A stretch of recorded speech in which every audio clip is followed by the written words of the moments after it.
Students, hope you all are good. Students की demand थी कि हिंदी में वीडियोस बनाए जाएं क्योंकि उनको समझने में थोड़ी प्रॉब्लम हो रही है। तो स्पेशली ये उन स्टूडेंट्स के लिए है जो कंफर्टेबल नहीं है इंग्लिश में। तो अब हम लोग थ्योरीज ऑफ इंटरेस्ट के पहली थ्योरी के बारे में डिस्कस करते हैं, जो है क्लासिकल और रियल थ्योरी ऑफ इंटरेस्ट। इसके जो प्रोपोनेंट्स थे वो थे Marshall, Pigou, Cassel, Knight and Taussig. इन प्रोपोनेंट से भी कभी कभी क्वेश्चंस पूछे जाते हैं एग्जाम में कि कौन इसमें से नहीं थे या कौन इसमें से प्रोपोनेंट्स थे। तो this theory is theory called real. इसको रियल इसलिए कहा जाता है because it attempts to determine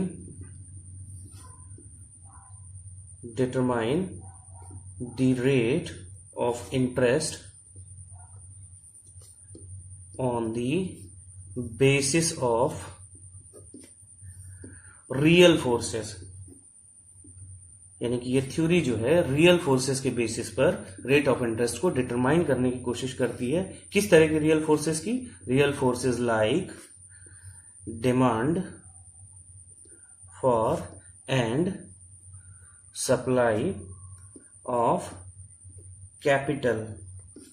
capital और investment and saving.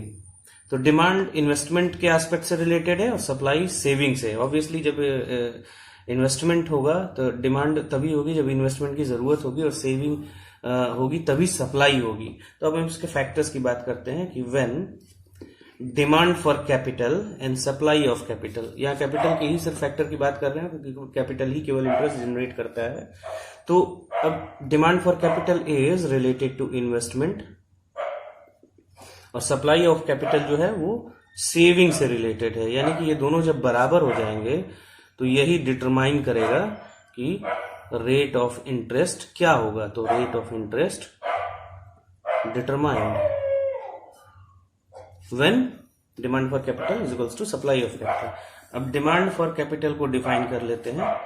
Demand of capital, तो डिमांड ऑफ कैपिटल जो है वो फैक्टर है कैपिटल की प्रोडक्टिविटी के बेसिस पर। जब कैपिटल की प्रोडक्टिविटी बढ़ती है तो डिमांड फॉर कैपिटल बढ़ जाता है। तो सीपी क्या है? Productivity of capital. प्रोडक्टिविटी के बारे में हम लोगों ने पिछली मार्जिनल प्रोडक्टिविटी थ्योरीज के बारे में डिस्कस कर लिया है और अभी जो है हम इसके बारे में डिस्कस कर रहे हैं। तो demand for capital, DC represent कर रहा है डिमांड फॉर कैपिटल को। अब अमाउंट ऑफ कैपिटल जब इंक्रीज करता है तो जाहिर सी बात है कि marginal productivity of capital decrease करेगी। हमको पता है मार्जिनल प्रोडक्टिविटी थ्योरी में जैसे जैसे अमाउंट ऑफ फैक्टर इंक्रीज करते जाते हैं उसकी मार्जिनल प्रोडक्टिविटी घटती जाती है। तो ये इंप्लाइज करेगा कि रेट ऑफ इंटरेस्ट कम होता जाएगा। तो हम कह सकते हैं कि जब इन्वेस्टमेंट इंक्रीज करेगा तो रेट ऑफ इंटरेस्ट डिक्रीज करेगा, और जब इन्वेस्टमेंट डिक्रीज करेगा तो रेट ऑफ इंटरेस्ट इंक्रीज करेगा।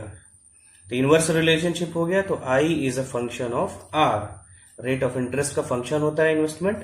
तो डिमांड फॉर कैपिटल जो है वो इनवर्सली रिलेटेड हो गया रिवर्स रेट ऑफ इंटरेस्ट से। तो इन्वेस्टमेंट जो डिमांड फॉर कैपिटल का ही रिप्रेजेंटेशन है वो भी रिलेटेड हो गया। तो जाहिर सी बात है कि अब जो कर्व होगा वो इनवर्सली रिलेटेड होगा डिमांड फॉर कैपिटल का। तो ये डिमांड कर्व हो गई।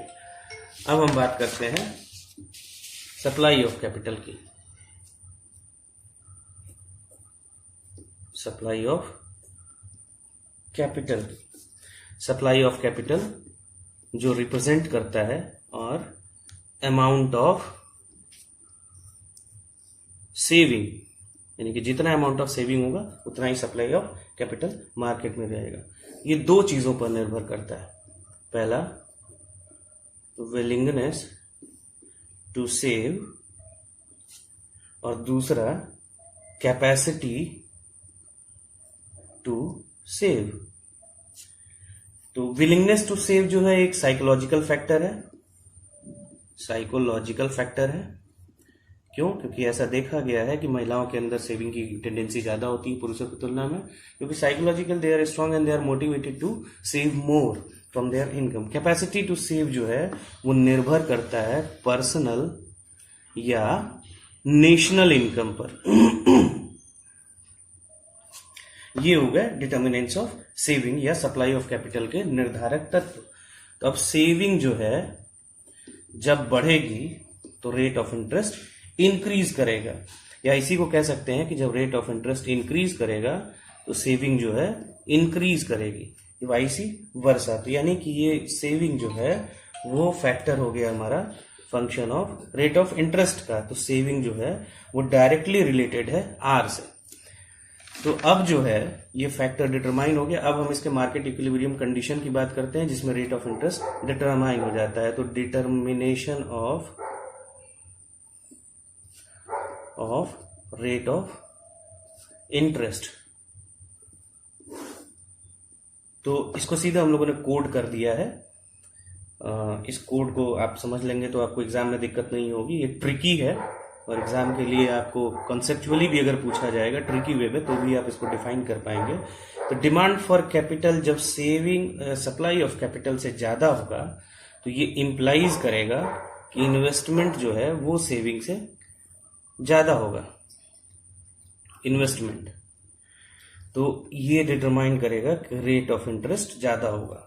ठीक उसका उल्टा जब होगा, यानी कि डिमांड फॉर कैपिटल जो है वो सप्लाई ऑफ कैपिटल से कम होगा, तो ये इंप्लाइज करेगा कि जो इन्वेस्टमेंट है वो सेविंग से कम होगा, और ये इंप्लाइज करेगा कि रेट ऑफ इंटरेस्ट कम हो जाएगा। और जहां पर D C is equals to S C, यानी कि डिमांड फॉर कैपिटल बराबर हो जाएगा सप्लाई ऑफ कैपिटल के, यानी कि इन्वेस्टमेंट जो है वो सेविंग के बराबर हो जाएगा, तो वहीं रेट ऑफ इंटरेस्ट डिटरमाइन हो जाएगा। और यही इक्विलिब्रियम कंडीशन होगी। तो जाहिर सी बात है कि अब हम इसका ग्राफ समझ लें तो हमारे पास डिमांड कर्व, जिसको हम लोगों ने डाउनवर्ड स्लोपिंग डिराइव करा था, demand for capital, supply of capital जिसको हम लोगों ने अपवर्ड स्लोपिंग यानी पॉजिटिवली रिलेटेड कहा था। तो रेट ऑफ इंटरेस्ट जो है R0 है। यहां पर हम सेविंग और इन्वेस्टमेंट को दिखाते हैं, और यहां पर हम रेट ऑफ इंटरेस्ट को दिखाते हैं। तो जब हमारे पास दो कंडीशंस थी पिछले में जो हम लोगों ने देखा था कि जब R1 यानी कि डिमांड जो है यहां पर डिमांड का है, तो यानी कि एक्सेस सप्लाई है, यानी कि इस कंडीशन में supply of capital demand for capital से ज्यादा है। तो जाहिर सी बात है कि यहां पर जो है हमारा रेट ऑफ इंटरेस्ट इसी की तुलना में वैसे ही डिटरमाइन हो जाएगा। और R2 एक कंडीशन है जहां पर हमारा जो डिमांड फॉर कैपिटल है DC जो है वो सप्लाई ऑफ कैपिटल से ज्यादा है, उस हिसाब से रेट ऑफ इंटरेस्ट जो है हमारा डिटरमाइन हो जाएगा। तो जाहिर सी बात है कि अब हमको इस इक्विलिब्रियम कंडीशन के बेसिस पर हम रेट ऑफ इंटरेस्ट को डिटरमाइन कर सकते हैं। ये हो गया थ्योरीज ऑफ इंटरेस्ट का classical version. Thank you very much.